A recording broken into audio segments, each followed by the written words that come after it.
Yuk, bismillahirrahmanirrahim. Assalamualaikum warahmatullahi wabarakatuh. Selamat sore. Salam sejahtera sahabatku. Sekarang kita akan melanjutkan kembali perjalanan kita di sore hari ini ya. Nah, ini saya lokasi di Gua Pindul dan sekarang mengarah ke mana nih?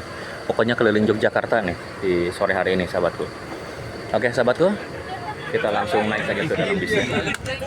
Siapa?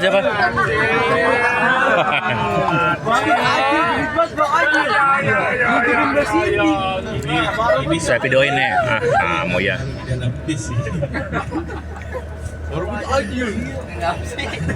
Kelihatan banget hidupnya terkekang. Kurang lepas. Aduh lepas. Kurang lepas, Pak. Iya, iya, makan gigit melipir. Waduh, ini memang kalau bau-bau desa begini, Pak. Biasa orang kota carinya yang polos-polos. Kaos yang mana itu? Oh, aku double XL di. Apanya, Pak? Ya. Double XL. Mana? Sedang ukur-ukur daster ini sepertinya. Mentang-mentang Oh, iya. kita mau belanja. Ini perjalanan kita masih kurang lebih 1 jam lagi ya. Semuanya dari Sentral Jaya. Nah, hampir preset aja Sentral Java. Sentral Java Province. Kacangin di, Jo. Apa Pak? Kacang? Tum nengok. Mobilnya tadi dikasih itu bagi-bagi Pak. Kacang dulu Pak. Oke, ini kayak jalannya bergoyang-goyang. Oke lah. Jadi tadi Gua Pindul seru saya kira ya. Airnya dingin ya kan. Cuman agak sedikit coklat. Tapi justru itu coklat itu karena memang kalau pas lagi musim kemarau Pak, bening Pak. Jadi karena memang mata air yang berasal dari sistem perguaan yang ada di pegunungan khas Gunung Kidul itu mengandung banyak lumpur, jadi airnya agak sedikit kecoklatan. Begitulah kondisinya.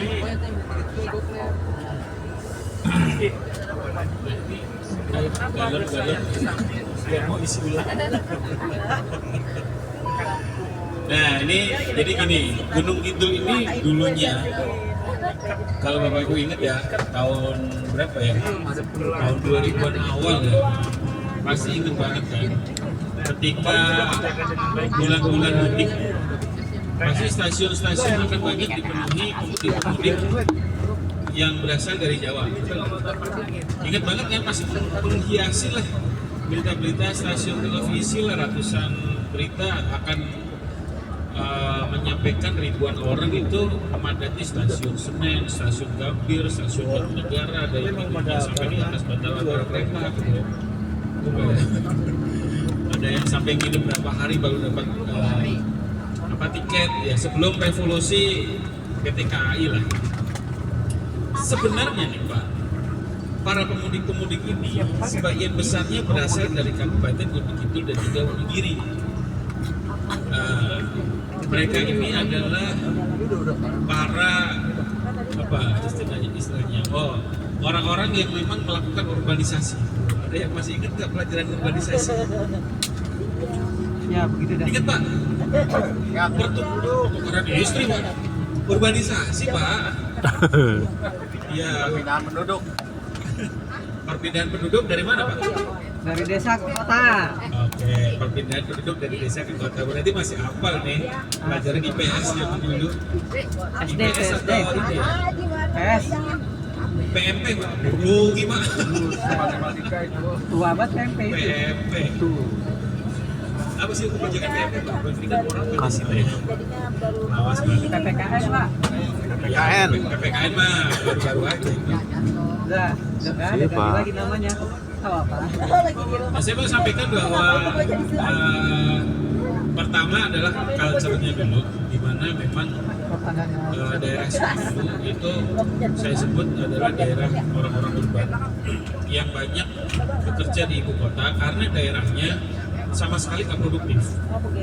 Sehingga untuk mencari penghasilan yang layak, kebanyakan dari orang-orang sekitaran Gunung Kidul dan juga Wonosari, Wonogiri itu bekerjanya sebagai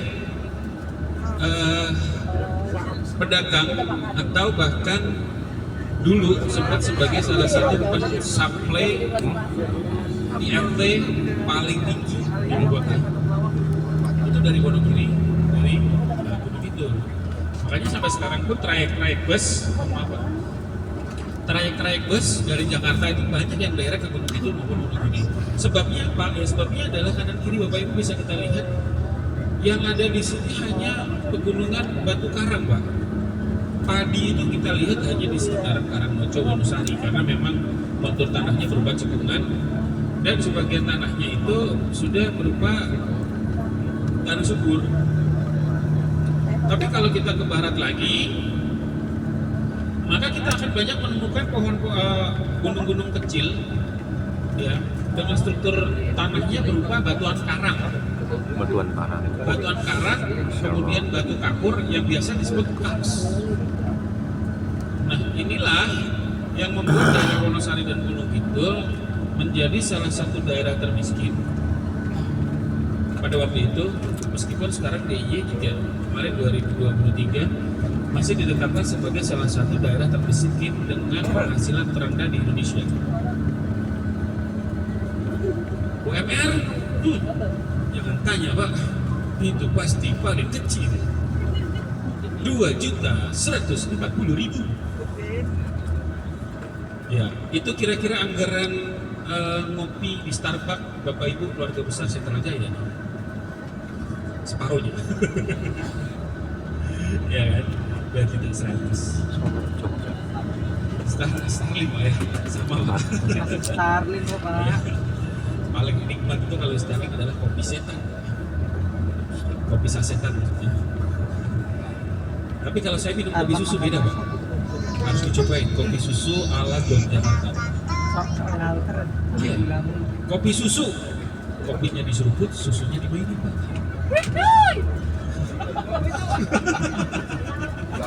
Apaan itu? Iya. Ih, porno. Yang belakang tolong jangan emosi ya, tahan diri sampai nanti jam 9. Setelah jam 9 baru boleh cari kopi susu. Kopi areng. Kopi areng dan dekat itu mulu.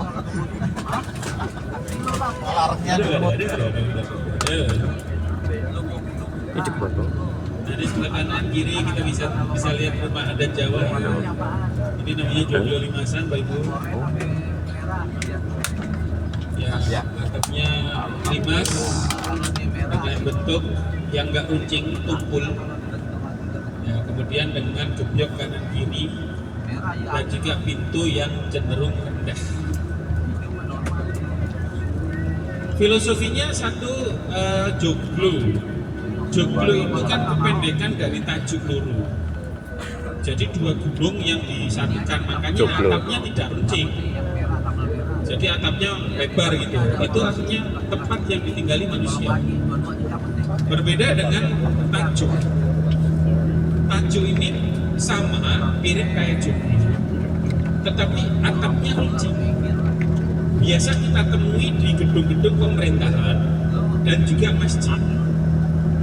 Jadi perbedaannya, kalau joglo itu atapnya lebar, kemuncaknya, kokohnya.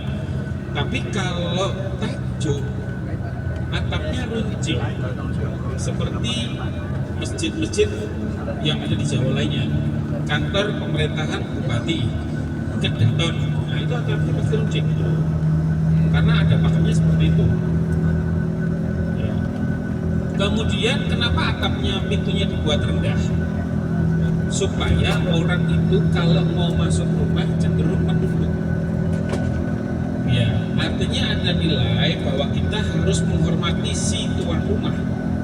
Meskipun kita sebagai tamu juga harus dihormati oleh tuan rumah. Tidak boleh asal masuk budas-budus, nah kalau orang Jawa begitu. Asal masuk budas-budus, artinya ketika masuk ke satu tempat harus ulur dan juga tunduk kepada si pemilik rumah. Tidak boleh langsung asal langsung masuk, nampau ganggu, permisi kulon pun. gitu. Nah, filosofinya seperti itu. Ya nunduk Pak, kalau nggak nunduk ya dijedok. Sama aja. Coba ada pintu yang dibuat untuk pemilik rumah sama tamu, nggak ada. Sama Pak. Tapi kalau merujuk kepada kebiasaan orang Jawa, biasanya yang lebih sepuh, yang lebih tua lebih banyak di rumah daripada yang muda. Jadi yang muda ini kalau keluar masuk rumah juga harus banyak menunduk karena di dalam rumah pasti ada orang tua. Kemudian rumah joglo itu kemarin terbukti tahun 2006 gempa bumi di Yogyakarta dengan kekuatan 6,9 skala Richter dengan korban jiwa 5.200 orang. Dari sebanyak bangunan yang ada di Yogyakarta dan Jawa Tengah, Klaten, yang bertahan kebanyakan adalah rumah joglo. Kenapa? Karena struktur rumah joglo itu tidak mengenal yang namanya paku. Jadi menggunakan pasak. Pasak ini tidak dipaku, dibor dulu, kemudian pasaknya dimasukkan. Biasanya ada pun tambahannya adalah lem kayu. Jadi ketika terjadi gempa, ketika tanahnya goyang-goyang, itu cenderung dia lebih fleksibel. Nah, untuk menghindari rayap dan juga pembatas antara soko, guru dan juga tanah, biasanya di keempat sokonya, soko utama yang ada di tengah pendopo, itu ada yang namanya umpa. Ya, umpa itu terbuat dari batu andesit. Ya, batu andesit ada umpanya yang menjadi batas antara tanah dan kayu, ada batunya supaya tidak gampang termakan rayap dan juga kelembapan tanah. Gitu. Nah, ketika gempa dia lebih stabil, cenderung minim korban kalau terjadi gempa bumi. Dan itu sudah diciptakan beratus-ratus tahun yang lalu oleh nenek moyang kita karena menyadari bahwa Nusantara ini terutama Pulau Jawa adalah ring of fire, cincin api, dan juga bagian dari lempeng yang dipastikan akan banyak terjadi musibah, terutama gempa bumi dan juga gunung api meletus. Nah, itu dari sejarah kontur wilayah. Kembali lagi kepada sosial masyarakat bahwa dulu banyak orang yang bekerja di daerah, kemudian disebabkan karena kekeringan yang berkepanjangan sehingga tidak memungkinkan tanaman produktif untuk tumbuh. Yang akan banyak tumbuh di sini adalah tanaman keras yang hasilnya tentu saja bisa dipanen setelah puluhan tahun. Ya, kecuali bahan makanan yang terbuat dari singkong ya. Itu kenapa makanan yang ada di Gunung Kidul khasnya itu adalah gaplek yang dimasak menjadi tiwul ataupun gatot. Jadi kalau di orang Gunung Kidul sama gatot yang ada gatot dan tiwul. Ada yang pernah makan gatot atau tiwul, Pak? Apakah di Jakarta ada? Orang Mojo. Jual pasar. Ada ya? Ada. Sudah nggak ada, harusnya langka ya. Tapi kalau di Gunung Kidul, Pangapunten Pak, terutama di daerah Gua Pindul ini banyak teman-teman saya yang masih nggak makan nasi Pak. Makanya diwol. Kalau makan nasi pun nasinya nggak pernah dihitung. Capek Pak. Mak, sini Mak. Lain. Jagung sama aja. Jadi banyak yang masih tidak makan nasi, kebanyakan semua masih makan tiwul. Karena tiwul itu kalau dimakan paling enak itu pakai sambal bawang, pakai lalapan sama ceman. Ya itu enak banget. Kemarin pandemi itu saya jualan tiwul Pak. Laris banget. Alhamdulillah. Itu satu hari bisa laku 15 sampai 20 sampai 30 kotak cuma untuk sarapan pagi aja. Pandemi itu kan nggak ada orang kerja. Nah, orang cenderungnya isu kesehatan. Orang pada menjaga kesehatan dan stamina supaya sehat. Nah, nasi itu kan kalorinya cukup tinggi, kadar gulanya juga cukup tinggi. Maka banyak orang beralih ke makanan alternatif seperti tiwul. Nah, kita ambil tepung tiwulnya di sini. Nah, itu yang membuat orang Gunung Kidul makannya timbul. Dan itu kenapa pula di Gunung Kidul sebenarnya tidak ada yang namanya babian secara sejarah ya. Nah, mereka hidup orang Gunung Kidul itu hidup karena beradaptasi dengan alam dan lingkungan. Nah, kita akan bicara tentang alam lingkungan kawasan khas Gunung Kidul. Gunung Kidul sendiri itu dulunya adalah salah satu kawasan di daerah istimewa Yogyakarta yang masuk ke dalam Kabupaten Bantul Karang. Jadi di Yogyakarta dulu sebelum ada yang namanya Kabupaten Gunung Kidul, Kabupaten Kulon Progo, Kabupaten Sleman, kemudian Kabupaten Bantul, itu hanya ada 3 kabupaten, Pak. Ada Kabupaten Bantul Karang meliputi Kabupaten Bantul sekarang dan juga Gunung Kidul.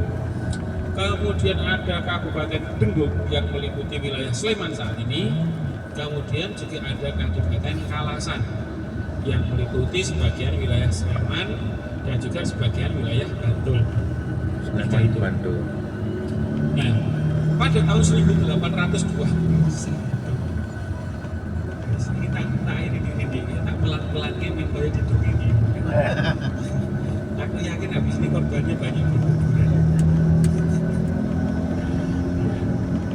Tahun 1821 Sri Sultan Hamengkubuwono itu merupakan cikal bakal istilahnya merupakan daerah yang baru berdiri. Loh kok bisa Mas? Iya. Yogyakarta itu berdiri tahun 1755. Keraton Jogja dibangun untuk tahap awal dan berdiri setelah ditempati raja tepatnya tahun 1756. Pasca yang namanya Palihan Nagari atau pecahnya Keraton Mataram menjadi 2, yaitu Kasunanan Surakarta dan juga Kasunanan Ngayogyakarta Hadiningrat. Raja Yogyakarta diberi gelar Sri Sultan Hamengkubuwono. Itu nama pendek. Nama panjangnya adalah Ngarso Dalem Sampeyan Dalem ingkang sinuwun Kanjeng Sultan Hamengkubuwono Senopati ing Aruga Ngabdurrahman Sayyidin Panotokromo Khalifah. Mas di Coba diulang, Pak. lagi bisa Mas? Enggak. Nggak hafal. Panjang amat itu. Itu adalah Sri Sultan Hamengkubuwono yang pertama. Makanya orang Jogja kadang menyebut raja itu bisa disebutnya Ngarso Dalem atau Sinuwun. Jarang justru yang menyebutnya Sri Sultan atau bahkan Pak Sultan itu jarang banget. Kalau nggak Ngarso Dalem, ya Sinuwun. Ngarso. Ngarso Dalem. Ngarso. Kemarin soalnya ada yang nanya, Mas itu Ngarso Dalem? Ampun, lu salah. Ngapunten sanes Ngarso Dalem tapi Ngarso Dalem. Ngarso Dalem. Nanti kalau didengar kurang teratam malah bahaya, dikira itu aja. Nah, tahun 1821 karena ada kesepakatan dengan Belanda terkait peralihan kekuasaan karena sebagian wilayah dari Kabupaten Gunung Kidul terutama Kabupaten Kecamatan Ngawen dan juga Karangmojo itu menjadi enklave atau wilayah yang dikuasai oleh Keraton Mangkunegaran yang sekarang kita sebut Surakarta. Yang rajanya adalah Gusti Bre, salah satu raja yang banyak digandrungi oleh para perempuan karena orangnya ganteng dan masih muda. Adiknya mau Brakarna, raja. Nah, pada waktu itu Sri Sultan Hamengkubuwono kelima mengutus Tumenggung Harjodipuro untuk memindahkan wilayah kekuasaan yang dulunya ada di Piyaman ke daerah baru yang lokasinya ada di tengah-tengah. Posisi tengah-tengah itu artinya tidak jauh dari Keraton Yogyakarta, tidak jauh dari paling ujung timur Gunung Kidul atau Bantul Karang, tidak jauh dari ujung selatan, dan masih terjaga oleh Keraton Yogyakarta sebagai pusat pemerintahan. Harjodipuro ditunjuk oleh HB yang kelima untuk mencari satu wilayah. Akhirnya ditunjuklah sebuah wilayah yang cukup istilahnya cukup lebat, masih berupa hutan belantara Lesbian, warung tenda, lesbian, lesehan, apa itu? penguasa Di sini itunya lesbian sih, Jawa itu percaya pelayan. ditunjuklah satu hutan yang namanya Alas Nongkodoyong. Alas Nongkodoyong ini lokasinya kita kenal saat ini sebagai kota Wonosari, kota Kabupaten Gunung Kidul yang tadi kita lewati dengan beberapa tadi ke arah sana itu ada kota. Karena melihat kontur tanahnya itu subur, bisa ditanami berupa tanah coklat, kontur tanahnya landai, tidak ada gunung, ditunjuklah Alas Nongkodoyong sebagai wilayah yang akan digunakan sebagai ibu kota baru. Nah, pada proses pembabakan di sana terkenal sebagai hutan yang angker dengan penghuni namanya Mbok Gadung Melati, salah satu penunggu spiritual yang konon katanya setiap orang yang tidak babat alas di Alas Nongkodoyong dipastikan pulang tidak akan kembali. Harjodipuro akhirnya mengutus Prawiro Sumiko untuk menunjuk seseorang. Prawiro Sumiko mengutus Harjodipuro untuk satu orang pemimpin babat alas yang dikenal sakti. Ditunjuklah seorang Ronggo namanya Wonopawiro. Nah, kebetulan Ronggo ini, Wonopawiro adalah salah satu keturunan kerajaan Majapahit yang masih dipercaya hidup di Wonosari di Gunung Kidul. Wonopawiro menyanggupi pekerjaan tersebut karena beliau juga kenal dan dekat sekali dengan salah seorang dukun sakti yang namanya Mbok Nitisari. Pada perjalanannya waktu, pada akhirnya Nyi Gadung Melati bertarung dengan Mbok Nitisari dan akhirnya peperangan dimenangkan Mbok Nitisari. Bahwa dengan syarat bahwa nanti ketika dibangunnya kota Wonosari tidak pernah ada atau pemindahan keraton yang baru. Nyi Gadung Melati ditempatkanlah di lereng Gunung Merapi sebagai tempat istana yang baru. Tetapi bukan penguasa Merapi, karena di Merapi sudah ada penguasa yang baru, penguasa yang lama namanya Eyang Samudjaya. Ini kepercayaan sesuai dengan babat Alas Nongkodoyong. Nah, perjalanannya waktu ketika pada waktu itu ada seorang perempuan cantik yang namanya Roro Sudarmi. Roro Sudarmi ini adalah putri dari Harjodipuro, pergi ke pasar dengan bebannya, dengan pembantunya. Tetapi ternyata di tengah perjalanan dia bertemu dengan seorang panji yang namanya Puspoyudo. Puspoyudo ini menggoda gadis cantik Roro Sudarmi, tetapi kemudian Roro Sudarmi menolak karena tidak ada rasa tertarik dan suka. Pada akhirnya Wonopawiro yang kebetulan juga ada di pasar membantu Roro Sudarmi untuk menghalau Puspowilogo supaya pergi dan tidak mengganggu Roro Sudarmi. Akhirnya terjadilah pertempuran di sana karena Warung Simbok. hal-hal yang dilakukan oleh Puspowilogo dan juga Roro Sudarmi. Alas Nongkodoyong sudah berhasil dibuka. Untuk mengenang dua tokoh yang sudah membantu babat alas, nama kedua orang tersebut dijadikan satu menjadi satu wilayah baru yang namanya Wonosari, yang diambil dari nama Wonopawiro dan juga Mbok Nitisari. Akhirnya disingkat menjadi Wonosari. Dan kemudian Wonopawiro dinikahkan dengan Roro Sudarmi dan diangkat menjadi teman atau penguasa wilayah Kabupaten Wonosari yang pertama.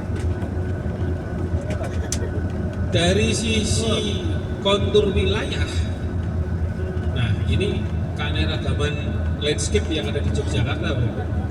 Di mana Yogyakarta meskipun wilayahnya kecil, tetapi memiliki keanekaragaman yang cukup menarik terkait dengan proses kontur tanah atau landscape. Ya. Di sisi barat kita menemukan Gunung Merapi. Wilayahnya subur, air mengalir dengan jernih dan deras sepanjang waktu. Sepanjang aliran sungai yang berhulu di Merapi merupakan daerah pertanian yang subur makmur hijau. Di daerah pesisir kita menemukan kontur tanah aluvial atau tanah endapan yang merupakan endapan material dari Gunung Merapi yang di bawah sungai-sungai besar yang berhulu Merapi dan berhilir di sisi selatan dari Pulau Jawa. Suatu figur. Jadi meskipun berada di pinggir pesisir, maka tanahnya cukup subur. Dan karena Merapi produk utama dari kegunung apiannya adalah berupa material pasir, maka tumpukan pasir yang ada di sisi selatan Merapi itu cukup banyak, yang akhirnya membentuk salah satu fenomena yang disebut sebagai sand dunes atau gunung pasir. Tidak berasal dari material yang dibawa oleh air laut, tetapi sand dunes ini berasal dari material yang dibawa oleh Kali Opak, kemudian dibawa Kali Winongo, ya, kemudian berkumpul di hilir sungai Parangkusumo Parangtritis. Kemudian karena derasnya angin, ya, pasir-pasir ini terbawa dan akhirnya terkonsentrasi di satu titik membentuk gunung-gunung yang konturnya mirip menyerupai gurun pasir. Ini adalah salah satu fenomena geologi yang di dunia ternyata hanya ada dua, di Parangtritis dan juga di Meksiko. Wah, benar ya? Nah, tidak cukup berhenti sampai di situ, Bapak Ibu. Ternyata di Yogyakarta ya juga ada satu wilayah pegunungan batu kars. Kalau di area Sleman, lereng Gunung Merapi dan juga arus aliran sungai yang berhulu dan hilir ke dari Merapi berupa tanah subur dengan aliran sungai yang mengalir sepanjang waktu karena Merapi sendiri adalah daerah tangkapan air, berbeda jauh. Pegunungan kars ini kontur tanahnya, topografinya, landscape-nya tersusun dari batuan karang yang membentang dari barat ke timur. Dari ujung timur itu ada berbatasan dengan Kabupaten Bantul. Daerah utamanya ada Kabupaten Gunung Kidul, Kabupaten Wonogiri, dan juga Pacitan yang ada di Jawa Timur. Rangkaian Pegunungan Sewu ini oleh UNESCO, ya, sebuah lembaga PBB yang menaungi pendidikan dan juga budaya, ditetapkan sebagai Global Geopark atau Taman Bumi Dunia. Taman Bumi Dunia, Pak. Di mana di Indonesia itu hanya ada 3, yang lainnya masih usulan. Yang pertama itu di Sukabumi, yang kedua itu adalah Geopark Gunung Kidul, kemudian yang ketiga adalah Kintamani, Bali. 3 area ini. Enak ya, semakin lama semakin tidurnya semakin lelah. Tidurnya gini, Pak. Terus. Lanjutkan. 3 kabupaten Gaspol. yang berada di 3 provinsi, DIY, kemudian Jawa Tengah Wonogiri, Jawa Timur Pacitan. Bentangannya kurang lebih sejauh 120 km. Kemudian lebarnya itu kurang lebih 88 km dari utara sampai laut selatan. Pegunungan Kars ini ketinggiannya sangat bervariatif. mulai dari 200 meter di atas permukaan laut sampai dengan 1.200 meter di atas permukaan laut. Material penyusun batuannya terdiri dari batu kapur dan juga batu karang. Sebagian ada batu andesit karena dulunya wilayah tersebut terdapat satu formasi gunung api purba. Disebutnya formasi gunung api purba Batur yang lokasinya ada di Wedinegoro, masih masuk daerah Gunung Kidul yang kalau sekarang orang-orang terkenal sebagai daerah kolam alami. Satu wilayah pantai ada satu cekungan yang batuannya tersusun dari batu hitam yang merupakan batu andesit. Yang kalau kita mandi-mandi renang-renang di situ aman. Itu ada di Widiobo. Nah kemudian dengan kontur tanah yang demikian menciptakan bukit-bukit kecil dengan ketinggian 200 sampai 1.200 meter di atas permukaan laut dengan jumlah mencapai 44.000 bukit kecil-kecil. Ya sebenarnya kalau kita lihat ke sana itu nanti ketika itu dibuka banyak gunung-gunung kecil. Ya. Nah, berbicara dari proses pembentukan daerah sini dulunya adalah lautan. Tetapi karena ada proses yang namanya subduksi, yaitu pertumbukan dua lempeng benua, yaitu lempeng benua Australia dan Eurasia, terjadilah proses pengangkatan lempeng atau proses pengangkatan daratan. Proses subduksi itu kalau digambarkan, ini lempeng A, ini lempeng B. Yang satunya itu karena pergerakan kerak bumi, akhirnya dia itu turun ke bawah. Karena proses penghujamnya lempeng ini turun ke bawah, akhirnya sisi yang B terangkat naik. Akhirnya lah proses daratan terjadi, yaitu pengangkatan lempeng benua yang tadinya di bawah air menjadi di atas air, menjadi daratan baru. Itu kenapa kalau Bapak Ibu pernah melihat di daerah Pantai Parangtritis, antara bibir pantai pembatas utama sebelah timur itu adalah tebing. Nah disitulah batasnya, batas lempeng tadi. Mungkin teringat kita gempa bumi tahun 2006. Nah ini Kali Oyo namanya. Kali Oyo ya, bukan tempat yang biasa dengan check-in ya. Oyo no. Oyo. Sing warnanya apa? Oyo. Warnanya merah. 3 jam cukup. Ai. Bisa aja. Nah, terjadi proses pengangkatan Pak. Kalau Bapak Ibu ingat tahun 2006 itu ada yang namanya gempa bumi. Ya balik lagi ke gempa bumi tadi. Nah, gempa bumi titik kerusakan tertinggi pusatnya ada di selatan Bantul dengan jarak 13 km dan kedalaman 12 meter. Banyak hewan laut yang terperangkap. Ketika airnya menyusut, mengering, mereka mati. Ada proses oksidasi puluhan ribuan tahun. Ya, proses ini ditengarai terjadi pada saat 2 juta tahun yang lalu atau periode Pleistosen. Iki koyo wis tur museum geologi. Siapa besar lanjut? Lanjutkan. Seru. Halo, tetap semangat. Di Pantai Utara nggak ada. Kalau Pantai Utara beda Pak pembentukannya. Kalau Pantai Utara cenderungnya kepada Abrasi. apa namanya itu pelarutan. Pelarutan yang akhirnya membentuk sedimentasi. Kan profesor. Ini gue bikin Nah. tidur lo. Banyak ditemukan fosil hewan laut, Boy. Bentar tadi. Aduh. Banyak ditemukan fosil laut yang menandakan bahwa di sanalah dulu terjadi genangan air laut.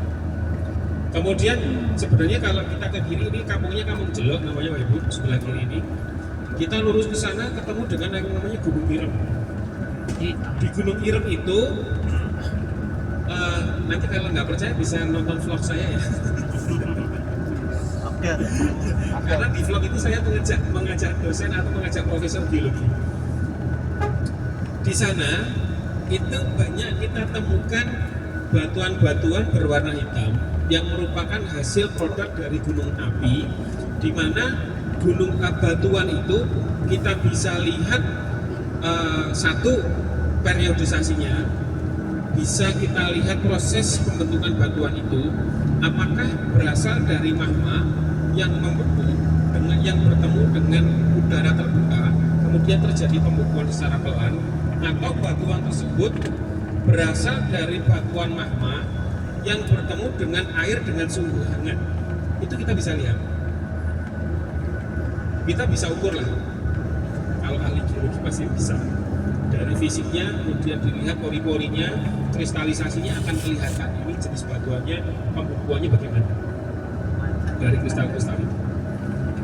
Ada formasi-formasi yang menyerupai lelehan-lelehan yang cukup keras, kemudian warnanya cenderung lebih gelap dengan dengan pori-pori berwarna putih, menandakan bahwa dulunya adalah lautan di mana terdapat gunung api dengan magma yang keluar, kemudian magmanya membeku menjadi formasi batuan. Ya, begitulah kira-kira. Saya takut terlalu dalam.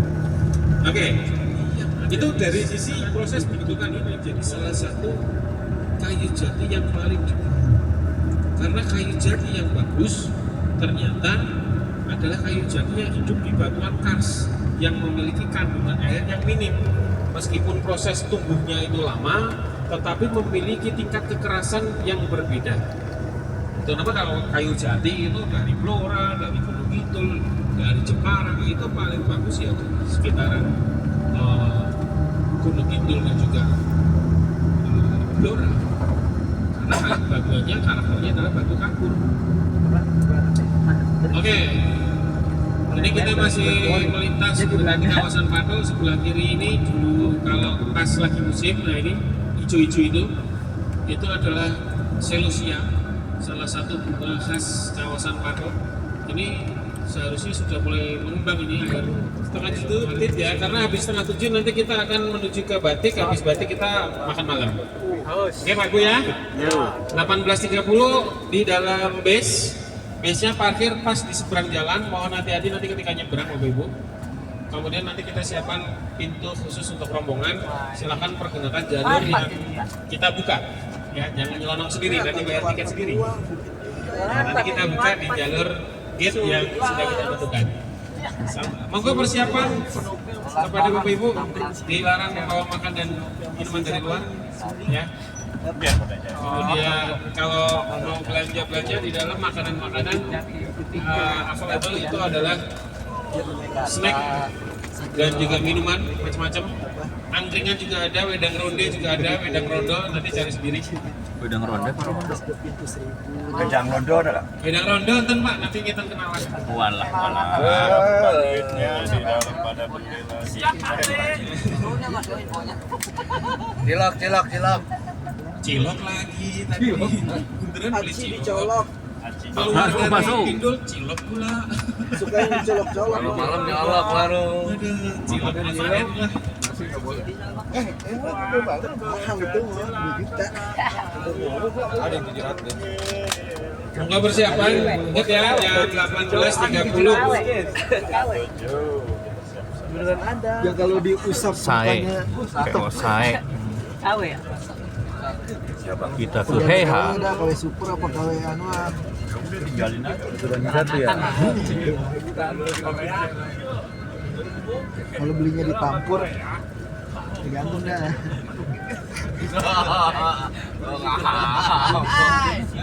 Baper lagi. Oke, sahabatku, kita akhiri sampai di sini ya perjumpaan kita. Kita foto-foto dulu di Heha. Nah, ini Heha ya. Oke, sahabatku, terima kasih banyak dan wassalamualaikum warahmatullahi wabarakatuh. Yo, bye bye.